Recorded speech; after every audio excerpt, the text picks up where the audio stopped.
When police stormed this normal-looking house, they were shocked by what they found inside.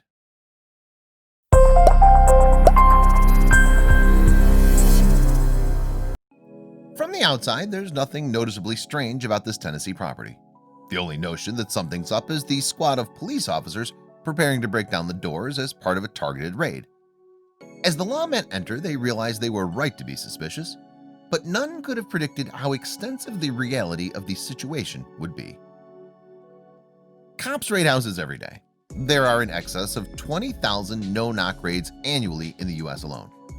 SWAT teams and police can obtain no-knock warrants if alerting whoever's inside the house to their presence could jeopardize their operation by giving the criminal time to grab a weapon or destroy evidence, for example.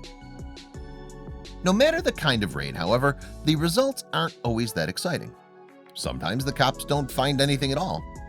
But in this million-dollar vacation retreat in Truesdale County, 40 miles from Nashville, they certainly found more than they bargained for.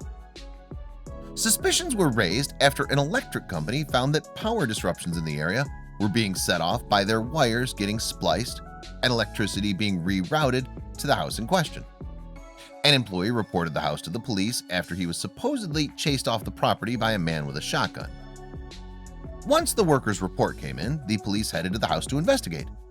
That said, they had no concrete idea on what they might find inside on that chilly December morning in 2005. Just a few suspicions. When they arrived at that upmarket property, though, it became clear that it was essentially a facade for whatever was going on inside. It wasn't furnished, and it was pretty obvious that no one actually lived there. As they stormed inside, officers discovered a hidden passageway behind a chunky metal door. A short journey down the corridor then brought them to an underground cave where they made an incredible find. Hidden below the house was a massive pot farm. Moreover, the 250-foot cave that housed the farm had been converted into a living space complete with a bathroom, a kitchen, and an air conditioning unit. The cave contained almost 1,000 marijuana plants in total. Half were up to 6 feet tall. The rest were between 6 and 12 inches high. The room was also fitted with an irrigation system and a complex lighting and temperature control setup to boost plant growth. This was maintained by the electricity stolen from the county power lines. It's difficult to overstate the enormity of the cave's operation. Every 2 months, the growers harvested a whopping 100 pounds of marijuana, which meant they needed to recruit extra labor to get the job done. The farmers hired 6 Hispanic workers, each of whom was blindfolded upon entering to maintain secrecy to help harvest the valuable crop. With such large quantities, the operation turned over up to $8 million a year. The marijuana farm wasn't the only surprise awaiting officers, though. Little did they know that there was something almost as surprising awaiting them just past the cave. As a contingency in case they needed to escape, the farmers had installed a tunnel that ran all the way to ground level. The 150-yard exit path was concealed through a hidden door in the cave ceiling. But the hidden door was a ladder that led to an escape hatch, and climbing through this would bring the fleeing suspect to a spot 100 yards from the property, with the trapdoor disguised as a rock to blend in with the surroundings.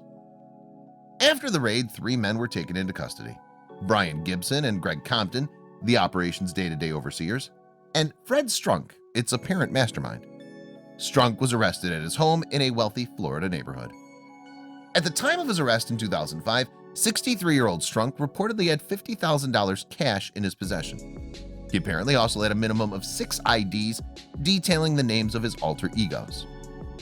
In March 2006, Strunk pleaded guilty to charges of money laundering, theft, and growing marijuana.